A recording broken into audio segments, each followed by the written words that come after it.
Well, and we'll always publish this for later because we know how it is to have busy schedules. Jason and I myself, we just got back from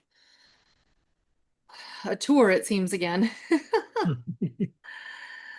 So welcome to this month's discussion. We're going to look at RV parks and really when we look at RV parks, to me, the best definition of it is everyone it really is a snowflake. They're all different in their own right for various reasons. And Jason, I like the way that you introduce things, so maybe you just want to kick us off with a Awesome. Yeah, no problem. So I appreciate all of you guys that joined us. As you know, this is an ongoing series. This one's actually one of my favorite topics. Erica probably will be doing most of the talking because this is her area of expertise. We all can't be the master of everything, and so I definitely look to her for what she's about to go over. But over the next hour, plus or minus, all depends on how many questions you guys have, and of course, we welcome all questions. We like to have this discussion style, so at any point you want to say something, unmute yourself, or if you don't want to interrupt, raise your hand or drop it in the chat. I am monitoring the chat. But over the next hour, we're going to take you through an adventure that we call RV Park acquisition. And we're going to kind of go into some detail about why each RV park is different and why traditional standard underwriting doesn't always work, and the tools and strategies you could use to underwrite these parks in a way so that they make sense. As you'll learn, there's several revenue streams. There's seasonality. There's ramp up periods. If you're raising capital for them like we are, you've got to take that into account and how you're going to pay out your investors by when. And so we're looking forward to take you down this path to show you what we look for in a park, how we look at these parks, and then how we underwrite them and negotiate them in a way that makes sense for the seller so that they get what they want, makes sense for us as the owner operator, and lastly, makes sense for our investors who are going to invest their capital into these projects. a little bit of the agenda here, and then we'll just kick it off. This is something we talk about often in these calls is that it's not a copy paste model to the multifamily model. If you're familiar with the multifamily, and I've spent quite a bit of time in masterminds for multifamily assets because some things do apply.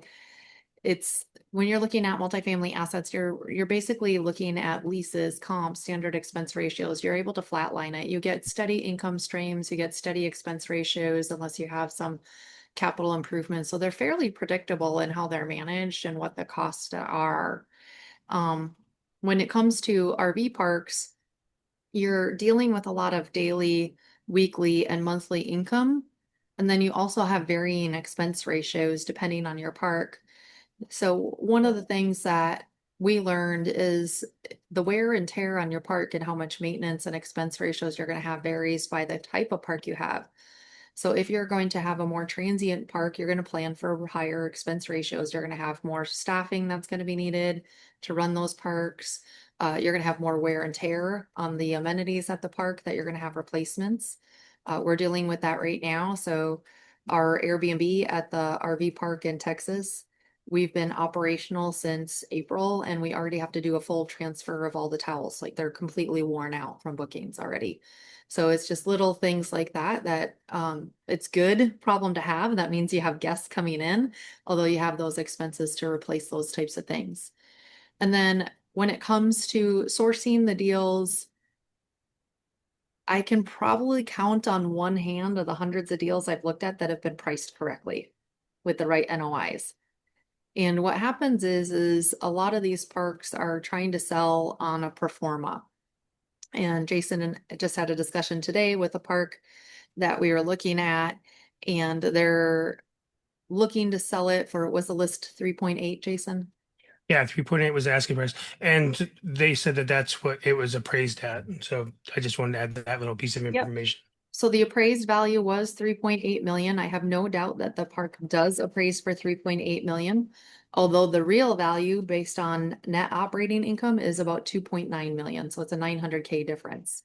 And so when we look at that, we're saying, okay, that park is asking us to take the ownership of performing that they couldn't get to. Now, do I believe that that park could perform? Likely it can perform, although that takes a lot of cost to be able to do that. So we take that into negotiations because um, the appraisal value, what I've seen too, even though they're getting appraisals, the appraisal is based on a stabilized asset and they're not selling a stabilized asset. If they're not getting market rent, so they're not fully occupied to what they can be.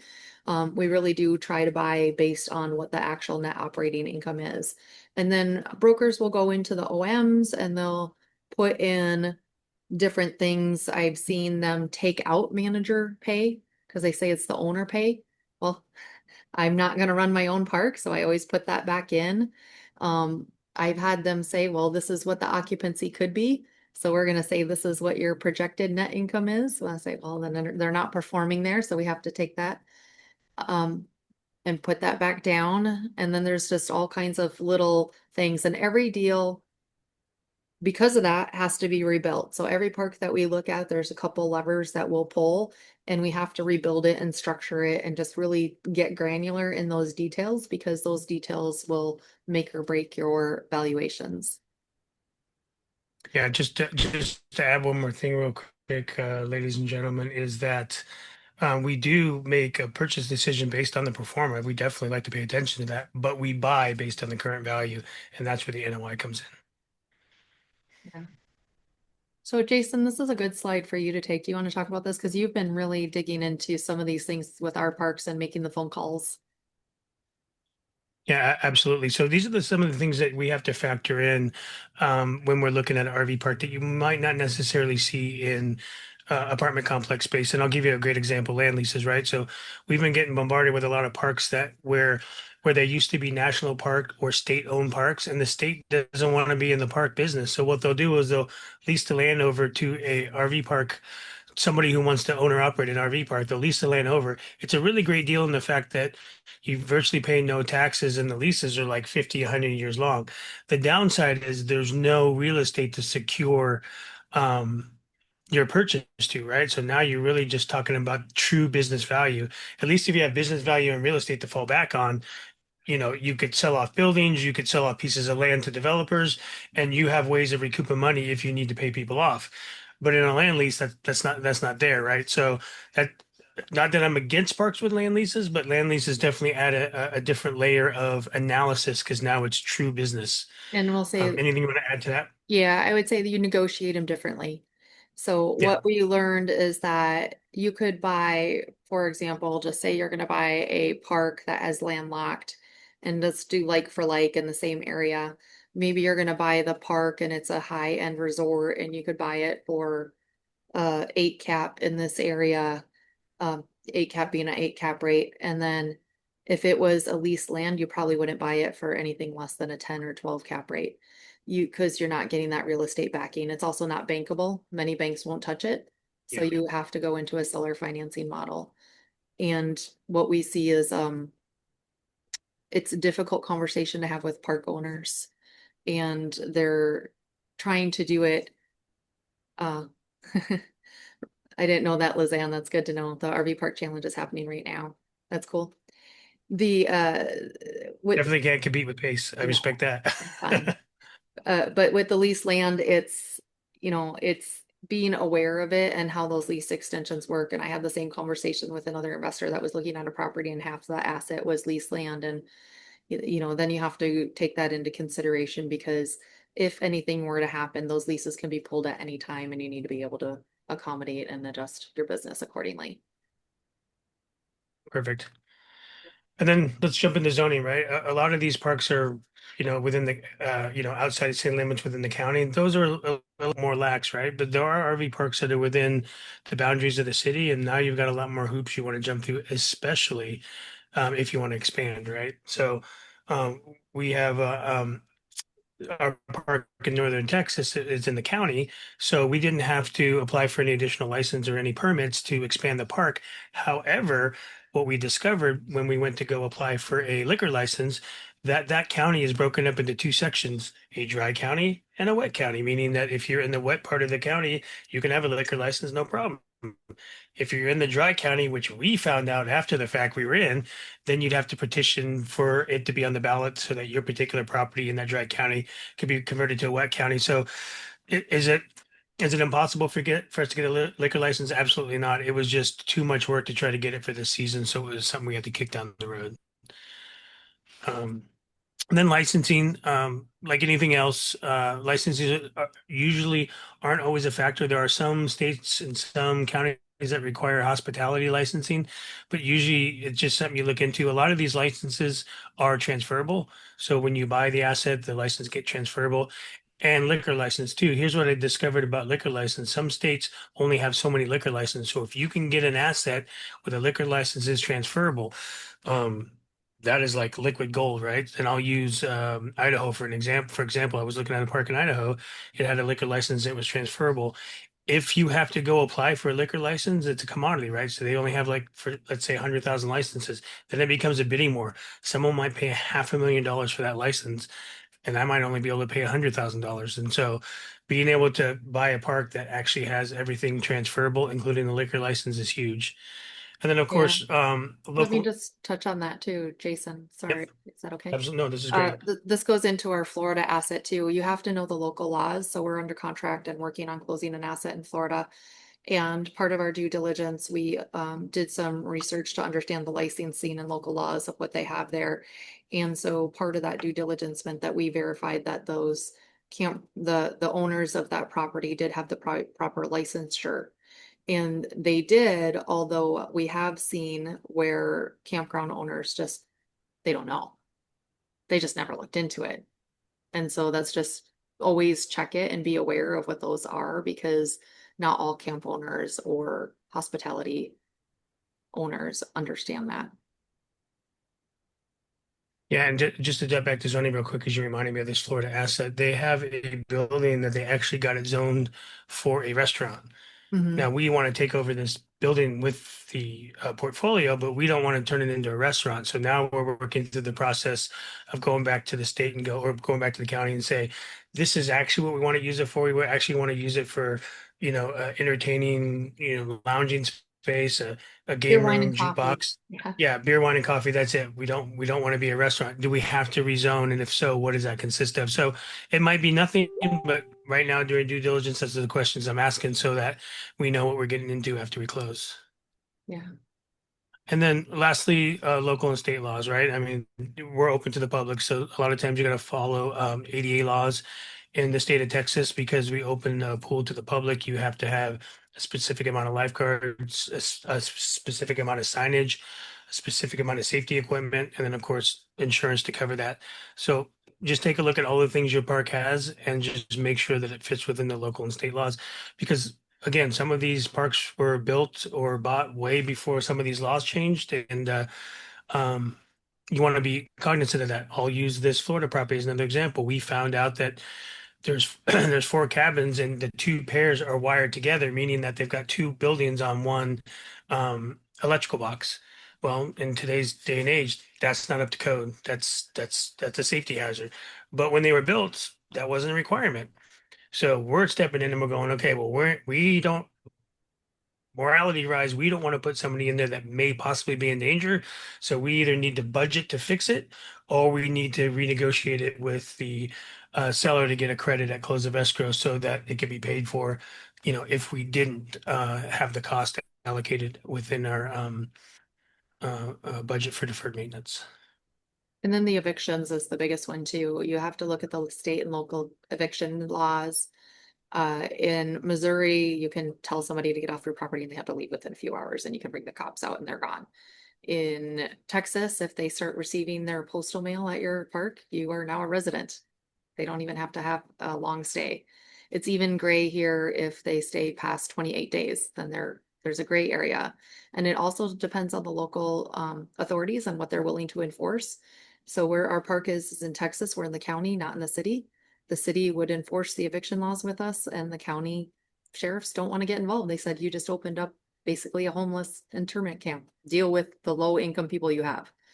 And so we had to educate them on what the laws are, which is funny, but you have to build those relationships and understand what the local laws are in terms of that and be I aware. think it, I think it's Washington State. You have you're a resident after staying for 7 days or something. No, it is 30 days. Is it We 30? we had that verified. California and Washington are 30 days. 30 days. Got it. Yeah.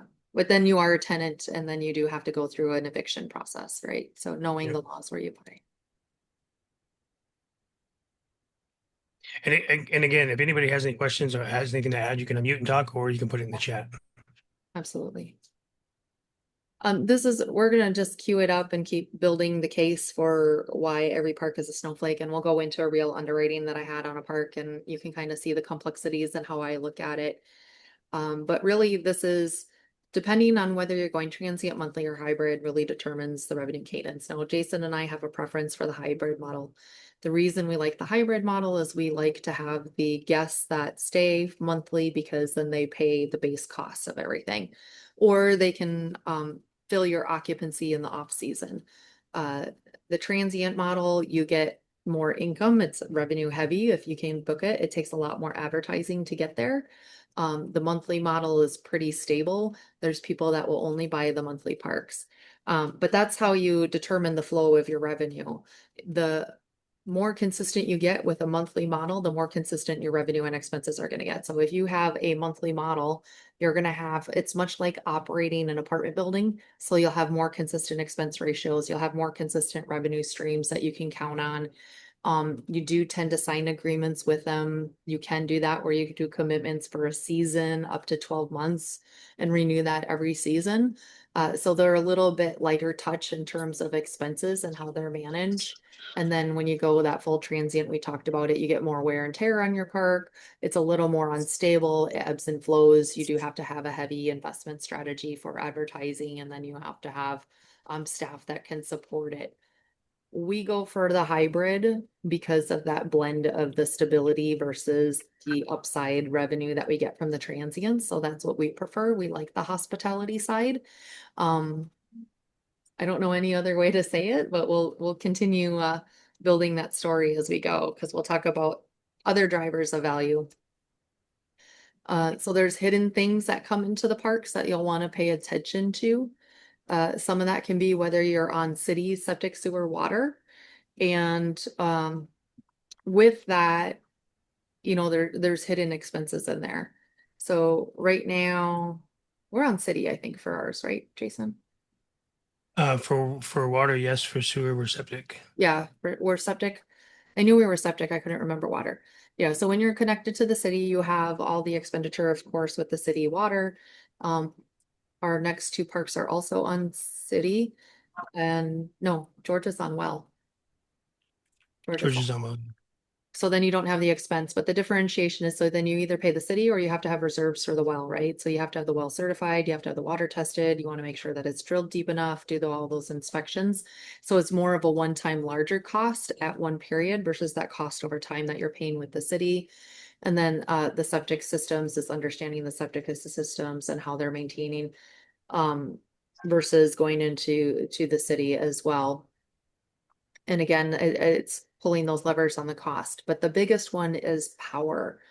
And what we've seen, there's a couple things in terms of power. We shared this last time in our presentation where we walked into a park that had basically the whole entire infrastructure of the wiring was done by a guy that was a drug addict, and it was not licensed and bonded. So the no inspections were done on it. The entire infrastructure needed to be pulled out and redone, and it was a fire hazard because they had panels that were missing blockers for empty spaces on it, and kids could put their hands in there and get electrocuted, and they had no covers on some of the outlets and stuff like that. So if that's the way they're setting it up, it's an ineffective electrical panel. And then also we're seeing some parks where they're older infrastructure and they only have 30 amp versus 50 amp. 30 amp is good for travel trailers and small trailers and people that are transient. You will not get a long time person on a 30 amp. Those are 50 amps. They're the bigger trailers. The people come through. You want to have the bigger infrastructure. And so making sure that you have the utilities set up right, that it's sound, that it's safe for everyone, and that you can meter it appropriately to do the chargebacks. And that's one of the things that we found, like Jason said, at the deal that we're looking at here that we're about to close on this year. The one thing that did come back on inspection was there are some electrical issues due to old code that we'll have to update, and it's just a power drain, right? You want to make your utilization of the electricity efficient. There are no GFIs near any water areas, so those are risk factors. And then gas, propane, or none. okay, we're looking at propane sales. It's really cool because the parks that we go to, they bring in propane providers as a service, and then they come and fill up the propane at the stations Mhm. here. Our park that we're buying in Georgia, it has a propane filling station, so it's an extra revenue stream. So these are And just then the things to look out for. park in Florida actually has the propane bottle swap. Yeah, the So swap. you give them an empty and then they give you a full. Before you move on, Erica, Lizanne was saying, Oh, I heard that 23 to 25% is optimal for longer term stays. And that's actually what we underwrite as well. Now yeah, we do allow more transients in the off season because, they're gonna pay the bills and carry the profits in the off season. long terms, yeah. Yeah, yeah, those are your long terms. But we did underwrite 23 to 25% as our long term estimates, but we do allow that to increase after the summer season. And that's a good point. The other thing, Lizanne, that I've shared is that if you're going to do a long-term park where you want more of the monthlies, you do the inverse. So 80 to 85% of it is long-term, and then you leave those open for transients because you will still get the drive-bys. So, all right, where the upside lives, how do you build out new revenue streams? This is my favorite part, guys. This is where I live and breathe, and I can't wait to get rid of the rest of this because this is what I love. This is the hospitality side where we can just build out amenities and how do we figure out revenue streams? And what's cool about RV parks is they are as profitable as you have creativity. We'll say that. So you're gonna have amenities that will already be in place. So how do you lift those and make them profitable? It's optimizing your mix, as Lizanne was pointing out, your mix of transient versus monthlies is going to drive your revenue. It's how you acquire it and where you get it at. Our park in Florida was listed at 6.1 million. We're buying it for 4.75. We negotiated it down by 1.35 million. It's those negotiations and knowing the value and making sure that you're not getting caught in the excitement of a deal and making it happen, being willing to walk away. And then adding those unique hospitality items. So how have we done this? Like, let's walk through some real examples. Our pool in Texas has been underutilized. There was no advertising on it. And so we're really advertising the heck out of it. When you have a park and you have a unique, right? This is something we learn about in the entrepreneurial operating system or traction, if you read that by Gary Weirman, is what is your unique? What makes you special in your industry? We have a 250,000 gallon spring fed pool on a riverfront where the fishing is phenomenal. We get catfish that I can't even put my arms on the screen that come out of that river that are huge. And so leverage. Our advertising is about to shift. We're going to shift it to hunters and fishermen, because we need to get those people in the park because we're in a hunting area and we're in a fishing area. Our pool is closed for the season because we can't maintain it all winter long. Once we get to the pool season, we're now pushing our pool. How do we do it? We got cabanas, we have passes. How do we get promos, get people out in the park? We're going to leverage our local chamber. The Chamber of Commerce that we partner with is we're doing it because they run TV ads for us and radio ads for us that will drive traction from the biggest city near us, which has 120,000 people, to get those people in the park. So you have to find what is unique about your property to get them there. The Florida property it's river kayaking, RV camping cabins, and a boutique hotel. So when we look at a portfolio like that, what is our uniqueness?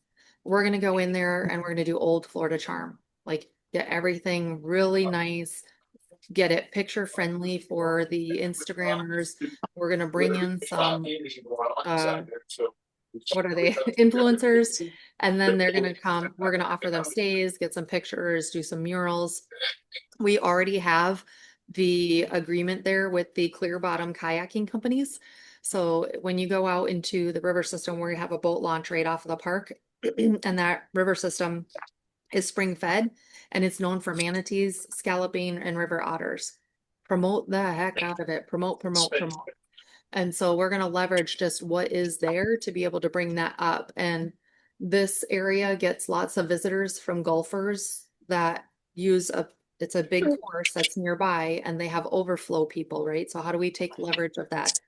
we're adding in that restaurant or not, we're using that restaurant space for the beer, wine, and coffee because there's nothing else in town that does that.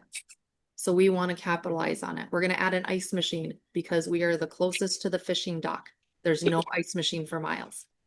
So it's those are the little revenue drivers, those amenities that you find that add value to your property and add up really fast. We also have a open space that's just an open field. Was it probably an acre, Jason?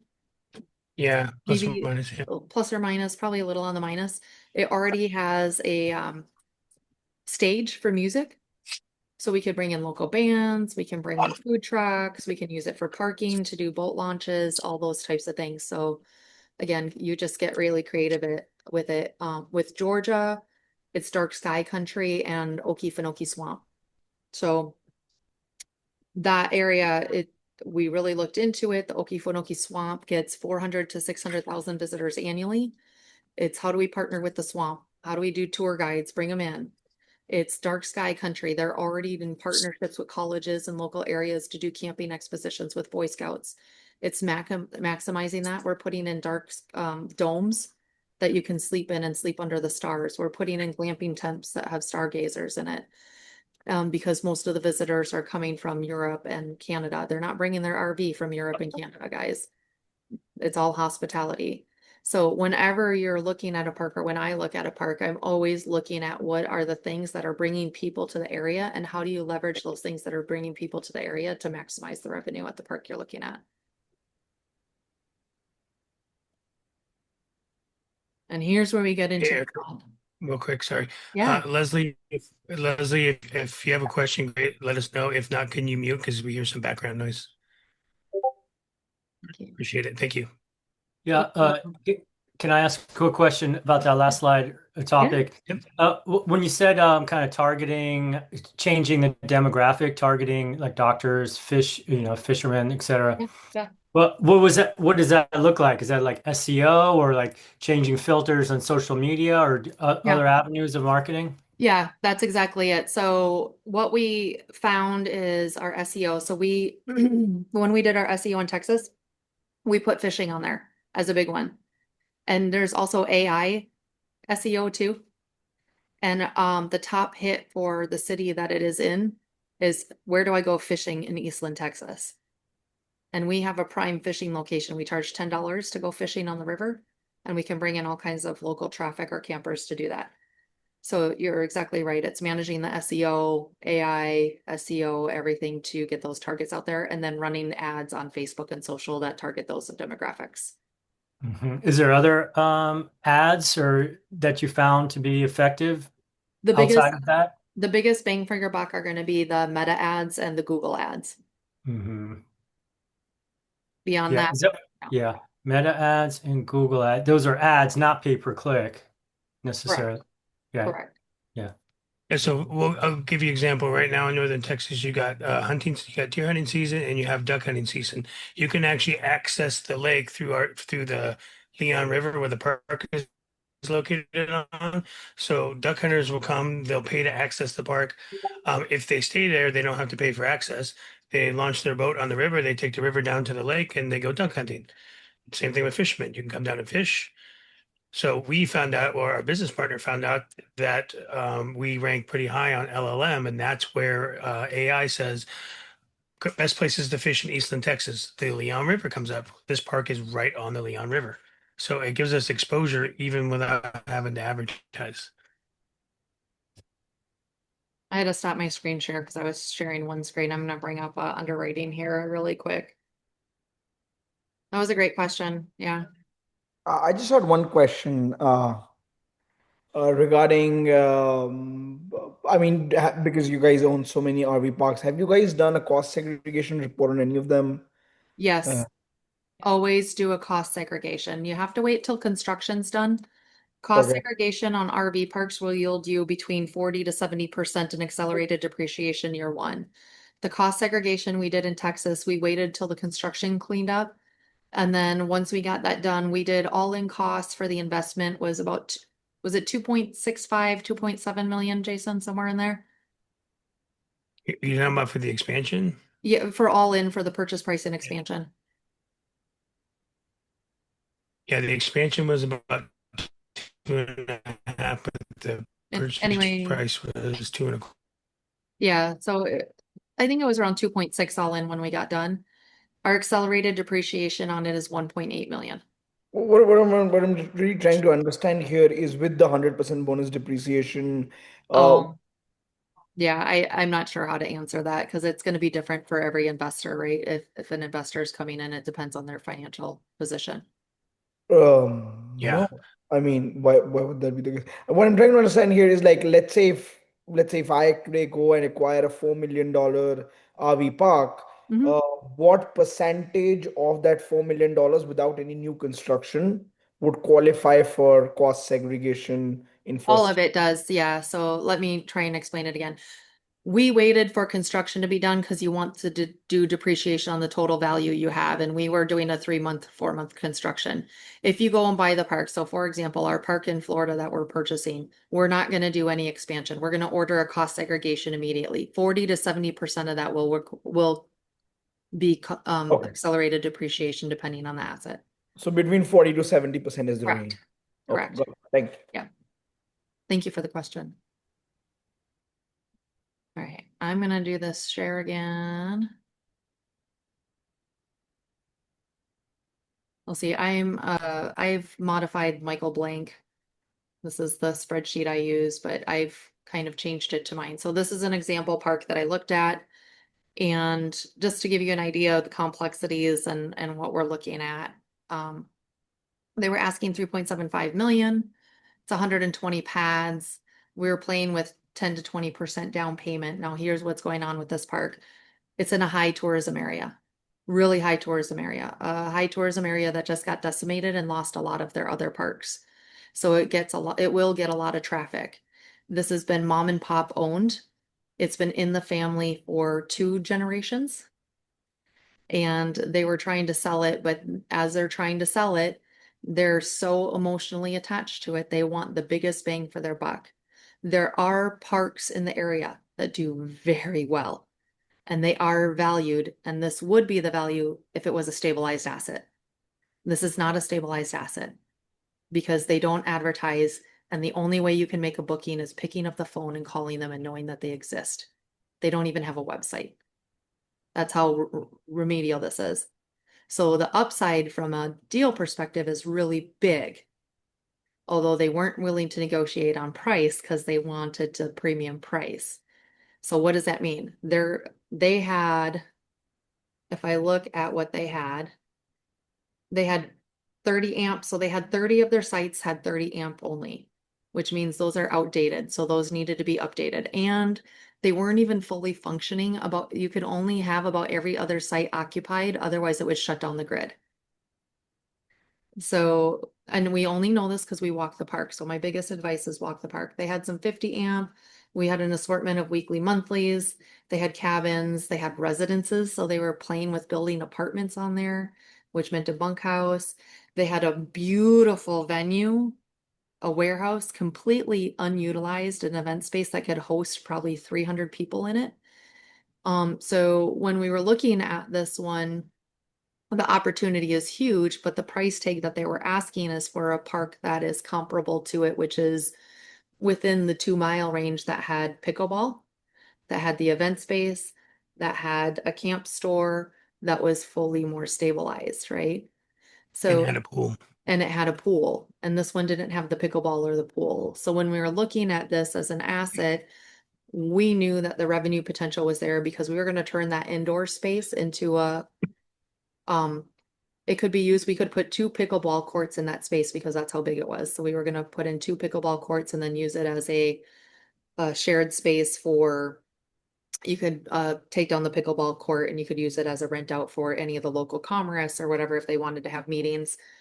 And then there was tiny homes, so you could have added more tiny homes. We were gonna add in glamping because there was acreage and it was on the river. So then you have this rafting launch and all those types of things that were really good for it. So the point of it is that you look at this, and so this is their real income and they're operating at a loss. So they want 3.75 million. They're operating at a loss and they have all these assets. They did have a dog park, but it was like unfinished, right? All these little things that were happening there. And so we ended up walking away from it in the negotiations because of this. But these are the things that you need to consider as you're building it out, because in the pro forma, you can see what I was doing here is I was saying that we were going to have to put about 1 million in capex into it to be able to bring that infrastructure online to where it needed to be. That meant finishing off the dog park, bringing in some tiny homes, finishing off a couple of the apartments that they were mid construction on. It was all those things, the glamping tents. And then doing that would make a huge jump in revenue. And then you start trying to get down to a normalized expense ratio. This is still too high. It should be trending more about 55, 60% expense ratio. But then you're starting to get a park that's worth more like 2 million, right? So you can stage it up. And what I've been doing on my parks, and you guys slow me down with this, is I started doing more of a scaling. So I break it down by the type of residence, and then I say this is where I'm going to reach a stabilized projection in terms of what it can be, and here's how I'm going to grow it year over year. So I'm getting that ramp up, and that's how I'm getting those revenue drivers like that. But where this one went bad is that even though I was going to do all those things, I wouldn't get to that projected revenue until year 2 or 3 or 4. So it would take 2.5 to 3 years to get it to be worth 3.75 million, and they weren't willing to budge on price. Erica, can you go back real quick and explain why you did that ramp up? Where was the big lessons learned for us? Why you Yeah, changed that ramp up? I changed it because what we learned is that when you're in a transient park, if you're going into monthlies and you're going to do tenants, it's a different story, but this is more for the transient side. When you're in a transient business, you're not going to attract all the transient people. They have to know who you are. You have to invest in the SEO, all the things that you were talking about. You have to get people to know about you. And when you have a park where they just pick up a phone and you get the same people that come there for 50 years, people don't know about you unless they've been there before. You, Yeah, so imagine getting invited to a birthday party, but they didn't give you the address. That's what this park was like. So it's what we learned is that you can do an injection of money and capital, and you should. So I put in an injection of $50,000 just in advertising in this park as part of my capital expenditures to ramp up that SEO advertising and start getting the name out there, build out the Facebook and the social media. And that capital injection will get you upwards of an 18% year lift year one. And now you have to continue reinvesting that year over year to get a 5 to 10% lift year over year. And it's a scaling down, right? You get less bang for your buck. Your immediate bang for your buck is at the front end when you start investing in that stuff, and then it goes down over time. But your ramp up goes the other way. So it's the other trajectory where your ramp up is going to be really slow at the beginning, and then it'll start going up based on your reviews and your visibility. Okay, there's a really good question in the chat that I believe only you can answer. So Jessica asked, I have that deal analyzer as well. Curious, what adjustments did you make for it to work better for RV parks? This was the biggest one, Jessica. I created this myself and ingested it. So doing the scaling with the stabilized versus year 1, 2, 3, 4, 5. So then I do a projection, and this is my projection, including the vacancy rates. So this is my real revenue projection. Yeah, because the biggest mistake a lot of us had made before we got our first park is we just said, "Oh, we're going to hit those revenue targets in year one," and it's not true. Even if you got in on day one and you had to do nothing more than the park than the raise prices, you still got to get your name out there. You got to get your brand out there. You got to get people talking about you, Yep. and you're not going to get all your projected returns in year one. And then the other thing that I do now, Jessica, is I do a CapEx required. So here's all the capital expenditures that I was estimating on these. Now, these aren't vetted through a contractor or anything yet at this point, but I start itemizing what do I have to do. And I include, this is the biggest one, deferred maintenance. And this is what Liz Ann, you've seen this too. Robert Preston talks about it a lot, and I didn't understand it until he taught it. Deferred maintenance at parks is huge, and the game changer in it for me was when we just finished due diligence on our Florida asset and we just got the inspection report. So you go through and you get the inspection report. I had put in 175,000 for deferred maintenance based on the age of the property and everything that we were seeing. Our deferred maintenance and everything I've gotten, and we started getting quotes from contractors to fix some of the things on deferred maintenance. We're coming in at about 150K in deferred maintenance. And so 3 of them are major findings that we're negotiating with the seller. But you have to be prepared to take those on because a lot of these perks are doing a sell as is. And you need to be prepared to take those and be able to upscale it. And the things that we're finding in the deferred maintenance, while our park in Texas didn't really have anything because it was a new park, it would just had been built in the last 4 years. In the Florida asset, we have a 100-year hotel.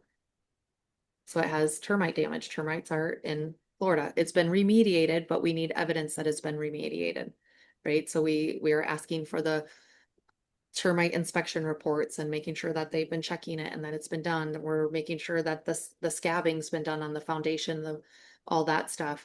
We have one of the short-term rentals has 2 tree roots that have grown underneath the foundation of one of the homes. So we have to remove that tree and build up the foundation with stanchions, and we've gotten quotes for that. The GFIs not being by the wet areas, and then the daisy chaining of the cabins being on 1 meter are the bigger ones.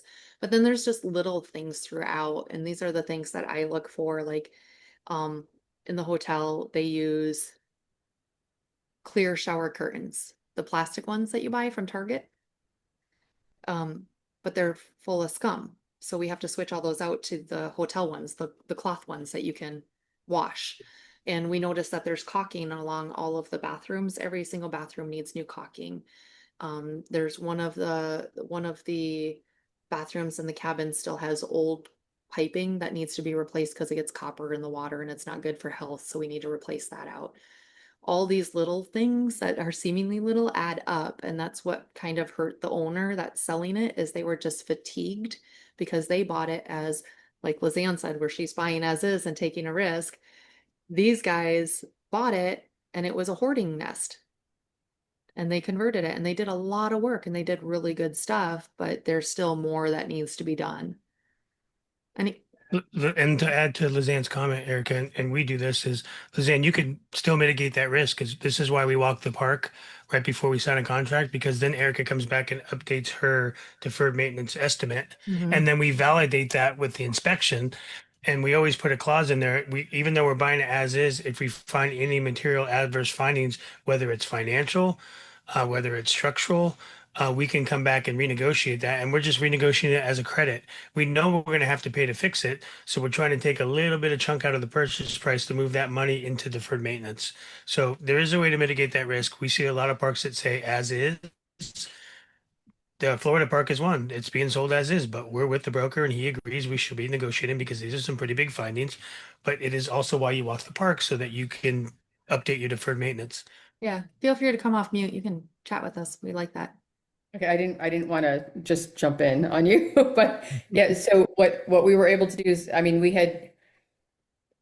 we're coming in at Jessica knows cap rate, 9 point something cap rate, and we should probably be coming in at 10, but we're pretty close. But they are staying, and they have, I mean, they've been there for 22 years. They do a lot of their own maintenance, themselves. Mhm.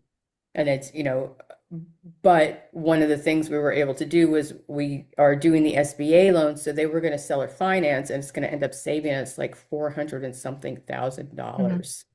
Yeah. And he agreed to let it go, that 400 and something K on his interest. So it's, it's kind of like, it's a breath. It's been kind of crazy, but it ended up like I think we should be, we'll be calling you guys if we're not, though. Well, the thing is that there's so many creative ways to make it right. Our Florida property is seller finance too. We have a great interest rate. It's 5.5%. They're seller financing 70% of the asset. Sorry, the lights are, I have to turn on lights because it's getting dark out already here, guys. Um, and there is a savings to that, right? Although these things that are foundational, that are not safe for our guests that they should have remediated, that's where we're negotiating. And it's such a small negotiation, it's $50,000. Right. And Yeah. so Yeah. we're taking on 150,000, we're asking them to take on 50,000 of that finding in the deferred maintenance. You know what's scary is at this point, if we were to walk away because we're using an attorney, right? Mm-hmm. Um, so I mean, even though to them it's not, they don't think of it, but we know that we would have to pay the attorney, and we don't know how far we're in on that Mm-hmm. right now. We need to get, our quote on that and figure out exactly where we're at, but we're pretty far in. And then, our EMD and the interest on the EMD. I mean, we're thinking if we walked at this point, we'd be out like $25,000. And that's Yeah. really, like, it's really scary for, like, how do you wrap your mind around that? When you go into a park, and let's say they don't want to budge, you find something and they don't want to budge, and you're Yeah. going to be out like this huge chunk of money, and you don't have the chunk. Well, we did that. I Yeah. mean, that's our first three parks we walked away from for the right reasons, right? We in due diligence. So the first park we walked away because he stopped running it after the hurricane or after we got under contract, and then we found out because of the hurricane because we were walking the park. And we went into the second park then, and then we found out it was 900K short in actual revenue that they misreported. And so the value of the park went down from 5.7 million to 1.2 million, and he wasn't willing to negotiate. And Wow. so we walked away, and we've had conversations because sometimes people are like, well, you haven't closed a deal or you haven't do this. Yeah, that first year that we looked at parks, Jason and I invested 30 to $40,000 of our own money Right. just to get through that process and walk away. And Wow. we had to because they were not the right deal, and they were not gonna be profitable, and they were gonna be bad decisions for us and for our investors. Right? Wow. So it's how do you take that and get smarter on the front end going into the deal? And that's why we're sharing these lessons that we've learned. That's why we're trying to get messages out there, because there are so many people getting into the RV park space that it is a great idea, and jump in all those things. But if we But can know share the risk. knowledge and know the risks, right? And Yeah. I just call it the cost of accelerated education. Jason and I have gotten a heck of a education over the last 2 years. And Mhm. that's So, why we have these things that we can share about. so Lizanne, your concern is the exact concern I had, and this, because I'm a TC, these are the things I keep an eye on. I'm going to drop in the chat the exact statement I put in to protect my EMD all the way up to close of escrow. So here's the statement that I put in the Oh, so additional. we can use that. Yeah. Yeah, Just so copy it. remember, it comes down material adverse findings, and this is even when it says selling as is, because you're still buying a business, because it's a business, it still has to be profitable when you take it over. So if they misrepresented the finances, so our Texas property, they didn't make in 2024 what they said they were going to make. So I got to renegotiate $250,000 off the contract. Mhm. In the Florida property, we found material adverse problems, foundation issues where the foundation is lowered by 1.5 inches, where electrical is not to Yeah, code, and someone you can could get literally either take hurt. race cars in the house and watch them go downhill. Yeah. So this statement I just dropped in the chat is the one I make sure, and then that protects EMD all the way to close. Yeah. This became a non-negotiable for us because Eric and I have been burned. Yes. Yeah. Yes. And then Okay. there was a question in here about how do you know what cap rate that we're buying at it. It depends. It depends on the star rating is something I use. 3-star, 4-star, 5-star. Um, if you're at a 5-star resort, you're probably purchasing more like a 7-8 cap. If you're a 4-star, it goes up. So then you're at an 8-9. If you're a 3-star, you're a 9-10. And if you're a 2-star, you're a 10-12. So I use that as a metric. The type of asset also plays into it. So if it's a resort style, it's going to have a lower cap rate. So if you're buying a full-on Margaritaville Jellystone resort, you're gonna buy that closer to a 7% cap rate.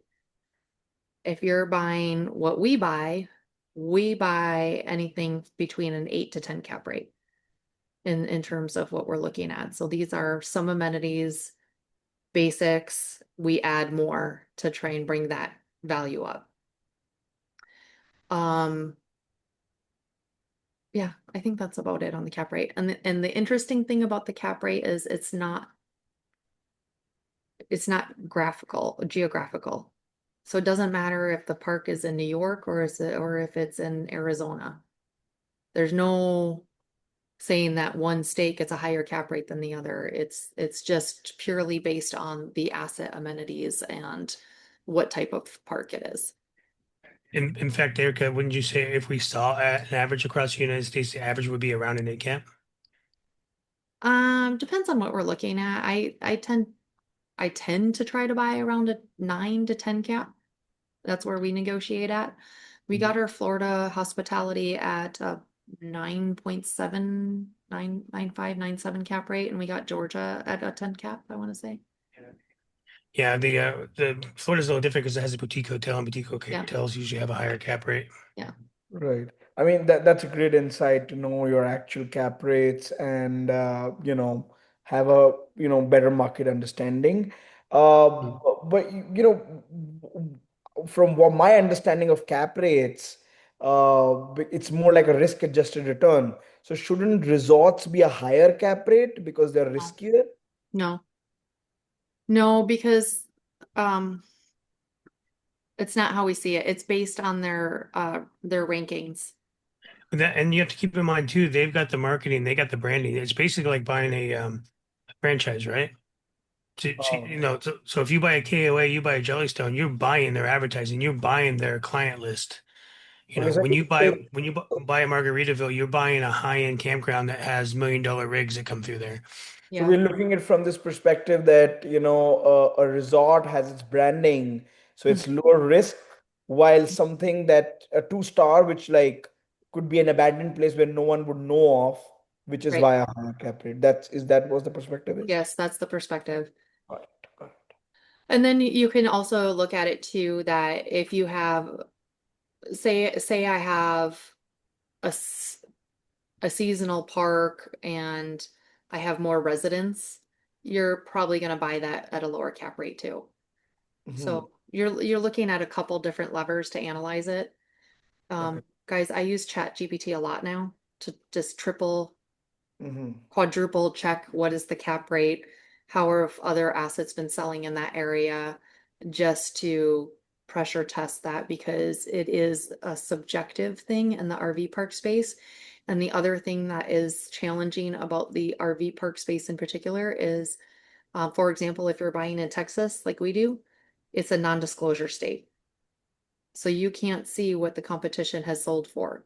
You can see what they listed for, but you can't see what they sold for. And that's the same thing in Missouri. So there was a boom in Missouri that was happening where parks were listing high. They weren't selling that high, but everybody was listing high because everybody saw everybody else listing high. And you'll still go into Missouri and they're all really high priced because of that. And keep in mind too, because each park is a snowflake, there isn't a one size fits all answer. You also have to look at your business and your risk adversity and what you're looking for. These are all just rules of thumb that we kind of follow. Yeah, and we bought our Texas park at a 7.8 cap rate, which is a little bit on the lower side. Now you'd say, why did you do that? Because we had some hard negotiations with the seller because he was selling his personal residence in the property and it had not been a revenue stream in the past. So that was the Airbnb. And that was a $500,000 asset on the property, just that house alone. So he's like, I'm not going to sell it to you for $0. So we had to make some concessions and buy at a lower cap rate because there is revenue that was coming from that. And the plus side, Erica, tell them is that Airbnb is doing way better than we forecasted in Has the been underwriting. up until now, it has been, yeah. This is the lowest. We just hit our lowest booking month in October, but we've been exceeding our projections on it since we've opened up, which is fantastic. I love the questions. This is really helping. Anybody else want to ask anything before we go on? So RV park that doesn't have any amenities, it's just like real basic. Mhm. Um, that's going to be a different cap rate, I would, right? yeah, I would buy at a 10, 11, 12. Uh-huh. Yeah, what do you think of But those? then you're Uh, but see there's your value add there, right? Now your Yeah. strategy is what amenity could I add to make it not only more desirable, but then I can increase the rates. if you want to go that Uh-huh. route, right? Like my mentor that I have right now, he's looking for those parks. That's all he wants. He's a multifamily guy. He likes apartment complexes. He doesn't like RV parks. He doesn't like hospitality. We've had this conversation over and over. I love the hospitality side. So the one that you're talking about, he loves it. It's low overhead. The expenses are pretty well stabilized. You do nothing with it. You'll probably just maintain and you'll have the steady year over year growth of the 2 or 3% increase that you get year over year in rents. And it'll be a great park. Just make sure you buy it at a higher cap rate so that you're walking into cash flow after you service the debt. Uh-huh. Yeah. Right. So everyone, there's lots of ways to do it, but Yeah. what you're saying is just leave it as is, just have a nice park You can. that is, yeah, You yeah, can. Or you look yeah. at it and you say, this owner didn't optimize the space and I want to convert it. And then you work through the conversion process. And that's a lot of work to do that. But Yeah. Yeah. that's why it's up to you, right? And your appetite for what you want to do. Hmm. Yeah, and if you're building portfolio, that might be perfect within your portfolio, right? Just like I might do a seasonal park, but I might do 1 in 10 of my assets would be a seasonal park. So you just got to decide how it fits in your portfolio. Wait, I'm sorry, what'd you say? What, 1 in 10 what? Yeah, so if I have 10 assets, Yeah. I would be okay with one of those assets being seasonal, which means it's only open 4 to 6 months out of the year, and the rest of the year it's Uh-huh. closed. So it's not Uh-huh. generating revenue. I mean, I'll look at Montana, for instance. Parks in Montana do great, but they close in October and they open in April. Yeah. Um, so if I have one of those parks if that was my only park, I'd be a little skittish. But if I had a portfolio of 10, I'd be perfectly okay for that being 1 in 10. Just like the park Erica or you were talking about it's similar to a mobile home park. You just get steady rents every month and you increase the rents year over year. I might have one of those in the portfolio because it's stable. That way I can play with another one that's more transient and takes a little bit more work, but the upside is huge. But Yeah. I have the other part to offset it in case I miss the mark somewhere. Mhm. Yeah, yeah, that makes a lot of sense. The one thing I will share though is the watch out I have is the man camps or the worker camps. So they look stable because you can get, so what that is you get there are a lot of them in Texas, Tennessee, I forget where else there. I see them a lot in Texas, Alabama, Tennessee, Alabama. Oklahoma. So wherever there's oil workers, wherever there's wind farm workers or any kind of energy things, railroad, say that twice fast. Um, those people come in and we have them at our campground right now, and it's honestly been great because our revenue has been really high in the off season. We're surpassing our projections on revenue by double right now because we have workmen coming in right now because their overflow from there's not enough campgrounds to occupy them. And they're going to run these jobs at least through December now is what we're hearing. So we're going to have good revenue now through December, which is fantastic because it's holding our off season. But what happens is they'll have these big jobs like the Elon Musk plant that was going up here recently, and it's a 5-year contract. And these guys will come in and they'll be there, and this park will sell, and it'll have 5 years of good financials, and you get it, and everybody leaves because the job is done. And that's the only thing with the worker, the men camp or the work camps is be cautious of that because they do not give you notice. Their boss tells them gone, they're gone the next day. So the revenue it can be very volatile. Hmm. Is it do you think like culturally, is there friction between like having families and more recreational people and work? Yes. Yeah, Yes. Yeah. There is, and so what we do to mitigate that is our expansion. When we expanded, we built pads away from the recreational side so that we would fill those up for the workers versus the transients. So if you can create separation in your park, that's ideal Yeah. because it's a different type of culture. And the transient people, sometimes they can get a little antsy with that. Now, Jason and I are staying at a park, but we're in a tourism area in South Texas. And there are people that live at this park in the park. We're here for 6 months and they've blended us. So we have people come in and out behind us all the time. It makes us more uncomfortable than it does, I think, them because we constantly have new people next to our trailer that are coming in and out. So when we have our Amazon packages delivered or anything like that, it's like, do we have the cameras on if we're not home? Because you don't know who these people are. They're constantly in and out, right? So, Yeah. so you really want to think about it this way. Your transient people, they want the fire pits, they want the picnic table, they want the laundry facility, they want the camp store. Your workers, they don't need any of that because they get up really early, they go to work, and then they get home late and they go to bed.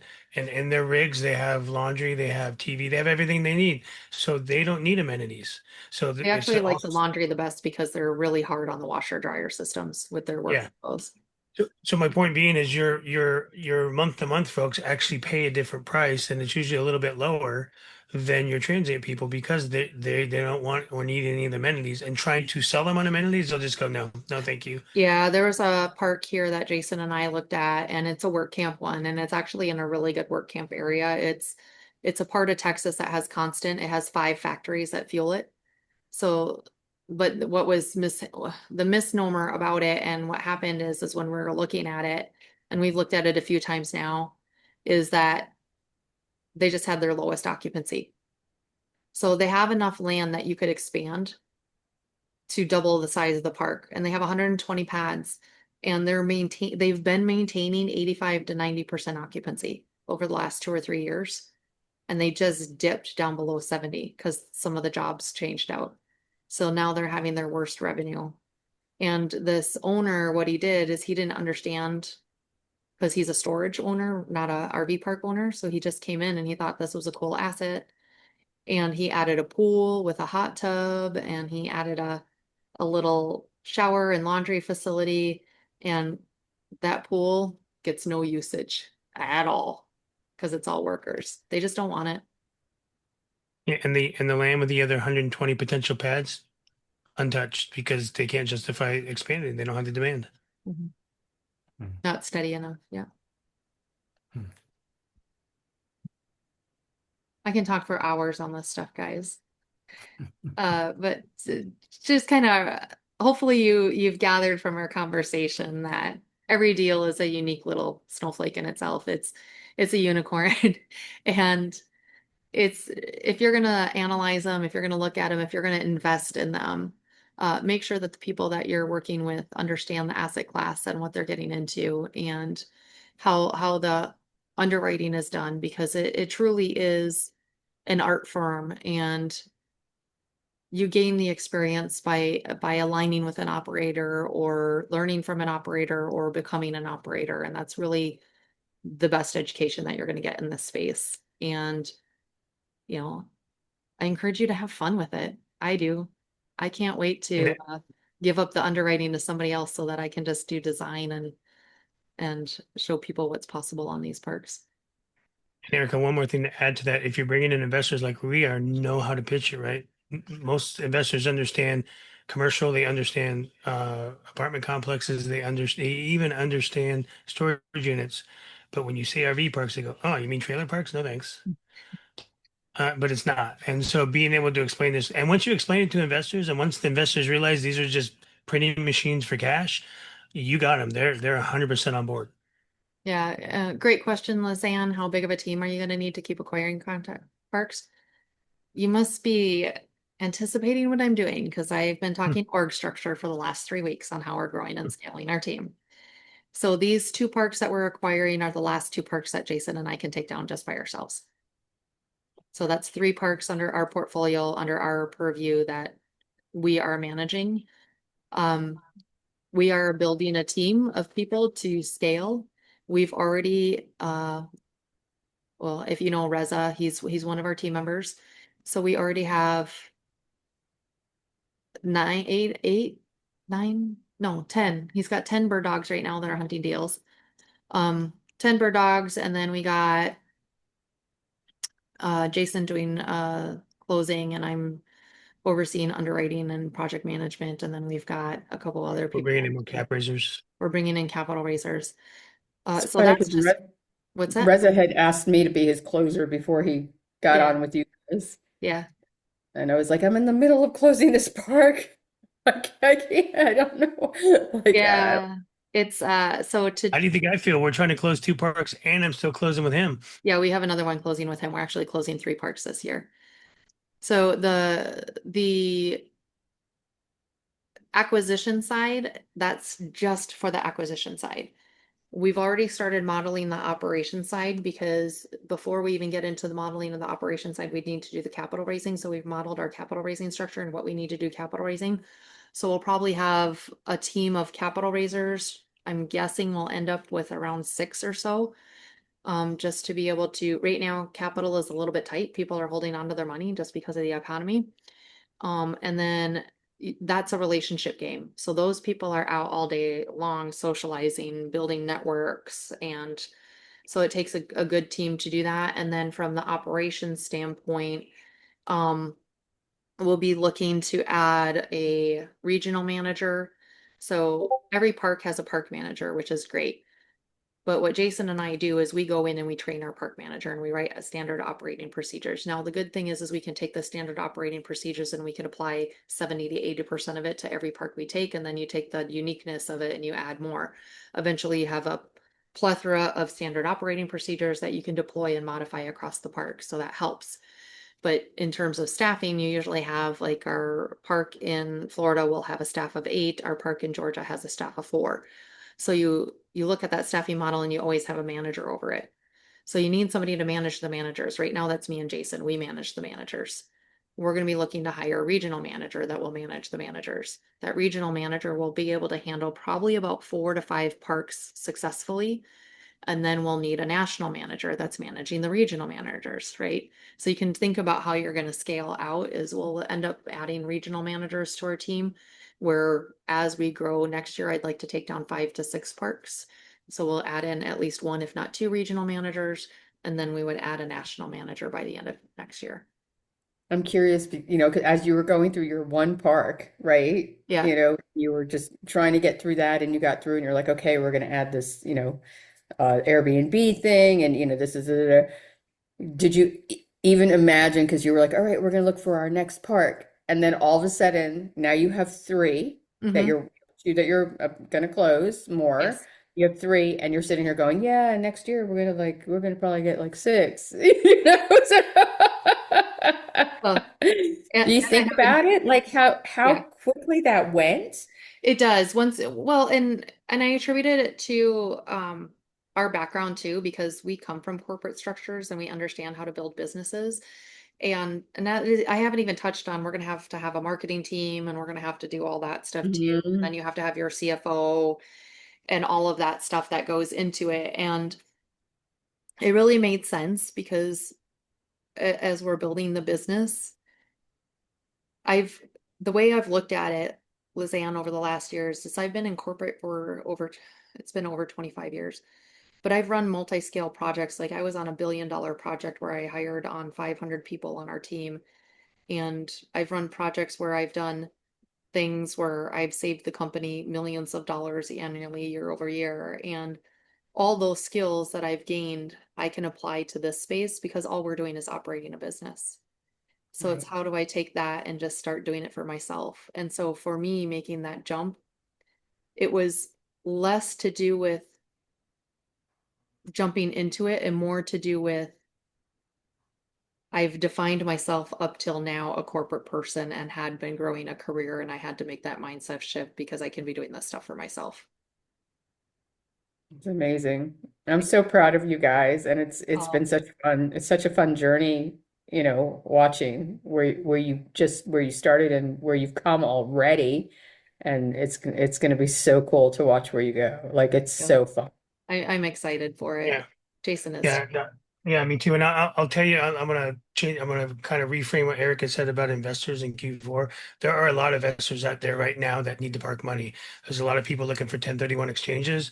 There's a lot of people who CPA says, "Hey, you've got to take your money and put it into something." So we're getting a lot of positive interaction on people that want to invest in RV parks. So for you guys that don't have a fund and you have investors, we'd be happy to have a conversation with them.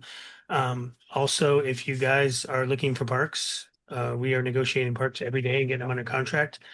We'd be happy to help you get into your first, second, or third park. Doesn't matter what it is. Jason's With got us, you 7 phone get, calls to make tomorrow. yeah, with that, but see, with us, you get the acquisitions. We can even offer a cap raise. You've got the transaction coordination. I mean, we really are building a one-stop shop. So feel free And to hit us up on any of those topics. and to just put the pencil point on that one, we're sourcing off-market parks now. So very little of what you're gonna see coming through our portfolio is gonna be on market. We are not doing on market as much anymore because everybody's going after the on market. I gave Reza that list that he's using. Yeah, that you guys are using. That's cool. And then, It's fun though. I love talking to sellers. It's probably one of my favorite things I do. Me too. Me too. I love it. I love to build the relationships. It's wonderful. You had somebody had another question. I'm going to be quiet now. oh, there was another one? Let's have it. I think that might be it. I saw somebody raise their hand. I don't see it anymore, so. Well, I just wanted to introduce Oh, myself. yeah, please. Go for it. Yeah. So my name is Virat. I just joined the Sub2 community, and recently I was at a conference where I met Gloria, and Oh, yeah. she recommended me to be here. So what basically I'm doing is I'm just getting into real estate. I have a finance background. I run a small consulting company here in New Jersey. And so what I'm really looking to do is park my clients, like sort of be the fund, like sort of through a fund, which is Okay, what I do is raise funds from them and offer them write-offs okay. and acquire RV parks. Now, the thing is, what the first question that I wanted to know was, what is the sort of average seller financing terms that you end up getting with on these RV parks? It just really depends. It's such a variable. Our park in Texas, we have, what is it, a combined 4.25% interest rate? It's just under three because the Under sub two 3. is 275 and the seller finance is 4. I would tell you it varies, but I mean, we are beating the bank in every one of our deals. Yes, we have our Georgia one is at 6, our Florida one's at 5.5, but when you said the bank is involved or not? mm, well, our No, no No, bank. Georgia so one, we're using the bank and seller yeah, financing. we are Got doing a it. stack method. Where we got a bank in first position, and the bank is coming in higher than the seller finance. It's the Right, right. truth. Yeah. Now, so I mean, obviously, the rate at which the seller financing terms are will obviously be based on the DSCR and how we project it. But like, usually, what is the down payment It kind of? it all depends too. To be honest, it's some sellers try to say we need 60% down. Some are okay with 30% down. Our park in Florida has a 30% down. Our park in Georgia, he wanted almost 50% down. So it just really depends on the park and what the owner's willing to do. A lot of it depends on what do they need to get out of it to walk away. Right. Is some of them have personal debts that they've taken on with others that they want to pay off. Some of them are saying that they need to take X amount of dollars out to carry them over the years because they want to have that sitting in their bank account rather to depend on the monthly revenue. So So, it's big swings, but what I would say is that the more important question is what are the returns for so investors? could it be that, if it's a bigger RV park with more pads, then it could be done at a lower down payment because, I mean, the owner wants a certain amount of cash out or. It varies. Every single one is different. I wish I had an It's just answer. Okay. It's just it's a truly snowflake. different. Okay, because I'll tell you the situation at hand and why I was interested in RV park in the first place. I got to know that RV parks Yeah. offered this, could get a higher cost seg because I was early looking at multifamily and my Yeah. aim was multifamily because that's very understandable, safe, Hmm. simpler. But Yes. it's a 1:1. Like, I make someone put 30% through with a bank loan Yep. and write-offs are 30%. Now here I see with RV parks, it's anywhere from 40, 50, up to 80% somewhere I saw. So which Right. is like, I was looking at the different sub two videos and I was like, Mhm. okay, if I You could okay? get if I could get something at 20-30% down, then it's like a 3 times or 2.5 times write-off. Yeah. And so Well, here's our first shot across the bow. So you can't really make an offer until you talk to the seller and really understand. You got to play detective, right? See right, what right, they're willing to walk away with, and see what they want as a monthly payment. But right, usually our first shot at the bow is usually 10 to 20% down. It's right, usually 4 to 6% interest. It's right. usually 30 to 40 year terms, and we start at a 10-year balloon, and then the negotiation begins.